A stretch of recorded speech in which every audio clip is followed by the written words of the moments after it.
1000cc NorVIN. First of all, we will make sure the petrol is turned on.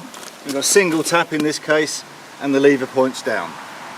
We tickle the carburetors until we just see a little bit of fuel. Front carburetor for the similar amount of time, but you won't see fuel because the carburetor points forwards and we don't want to flood the engine. And we sit astride the bike, take up the stand because the stand is likely to be damaged kick-starting. Just turn the ignition on, one click, we see the speedo energise and we're ready to start. We're not too worried which compression stroke it is because it could be either. I'm just bleeding a little bit of the gas away